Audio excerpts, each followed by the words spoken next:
You know, development of a young player can be really frustrating at times. It takes a lot of patience from the organization, the management, especially fans as well. Fans obviously don't have a direct control over it, but, you know, they can tend to get a little bit frustrated. But management needs to be quite patient, and they need to have certain structures that they stick by where, okay, we're not going to panic because of this. You know, we're going to believe in this player. Let's be patient. And this is happening right now with Zayn Parekh, where the Calgary Flames, to me, need to be patient with this player. They need to allow him to flourish.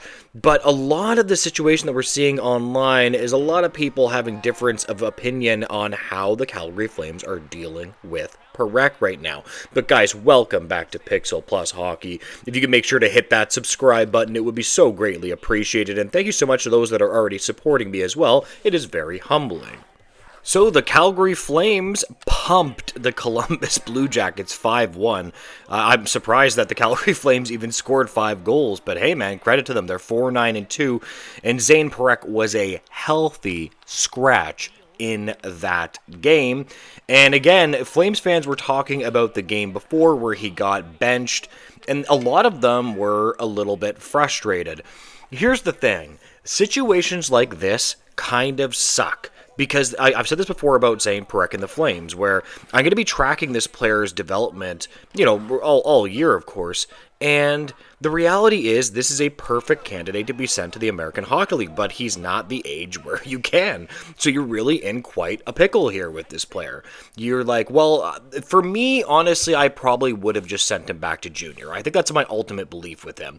Yes, I know he's not learning a lot in junior, but at least he's going to get a lot of minutes. And God, it's just crazy to me because this player is literally perfect for the American Hockey League. He's just perfect to put down there.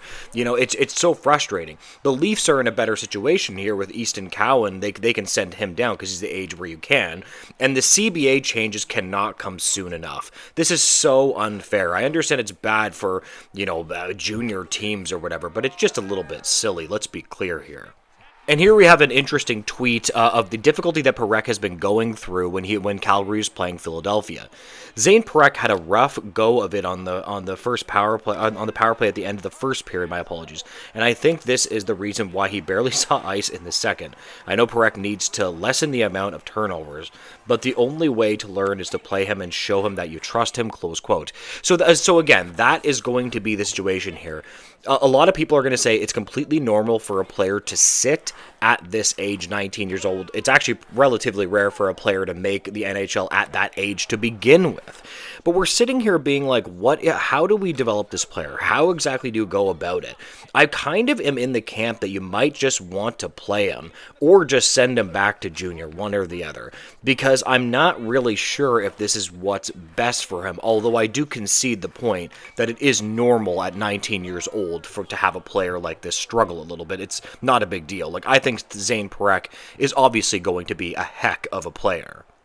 To be fair as well, though, I see Zayn Parekh, he's going to be a top pair guy. I've said this before, I said it again. It's going to take him a couple of years, and defensemen are always a little bit more difficult to analyze as well. Like, it takes them a long time to get going. You know, it's a much more difficult position. You know, wingers, for example, would probably be the easiest position in the NHL to get used to because you kind of just rock it up and down the wing, and, you know, your position isn't it doesn't have as heavy defensively, if you understand what I mean.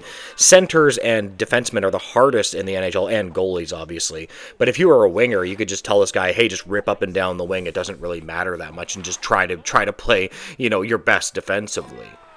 And here's the thing, I'm going to make this question of the video right now. What exactly do you think that they should do with Zayn Parekh? Honestly, if I was going to say, because it's a rebuilding year and because Calgary isn't going to be very good, I've been keeping a close eye on Canadian prospects and which one is, you know, obviously playing really well. You look at Ivan Demidov, who's been really well. Easton Cowan looks like he's relatively NHL ready. For me, Zayn Parekh just doesn't, and the Calgary Flames are just kind of rebuilding.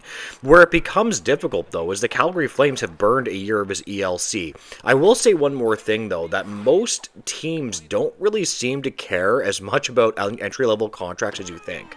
Like, they seem to just think of it as, like, yeah, whatever. Like, it doesn't really just even matter that much to them. They just develop their prospects however they please to develop them, if they want to keep them up for 15 games or 20 games or whatever. Which I guess I kind of respect it. I would think a little bit more carefully about the entry-level deal because that matters for contracts in the future. But, it is what it is. I just think it's best for him to probably go back to junior, in my opinion. I understand, yes, it's normal for a player to sit. I understand that, but I'm just saying that, like, I just want him to get minutes, and then maybe next year in the AHL, or, honestly, maybe he'll be NHL ready at that point, exactly, right? Like, you just don't know exactly what's going to happen. Shifting gears away from the conversation around Zayn Parekh, I wanted to talk about Calgary Flames goaltending, and specifically Devin Cooley. And I think the award for the craziest stat line goes to Devin Cooley. And this kind of points to the Calgary Flames scoring woes, and just that the run support has not been there. Now, I understand they potted 5 against the Blue Jackets, but this is a microcosm of this. Of first off, what I always say is, number one, random goaltending, where goaltending is just so random that it's just kind of like, I have no idea what to take of it. Devin Cooley has, his save percentage was not very good at a career level, although he never really played that much in the NHL. But he has, in the 25-26 season, 4 games played, a 1.98 goals against, and a 933 save percentage. That is strikingly impressive, man. Like, that is really, really, really good. You just look at this player, and you think to yourself, oh, okay, if he could do this long term, that's like elite starter numbers. Now, I don't think that he's going to keep this up long term, but it is going to be interesting to see what they have here in Cooley. You know what I mean? Because when he played for the Sharks, he played 6 games. He had like an 870 save percentage. That's the Sharks, though, so it's kind of like, yeah, can you blame him, right, with having an 870? But gosh, it's just been so impressive. A 933 save percentage on a rebuilding team. That's just excellent stuff.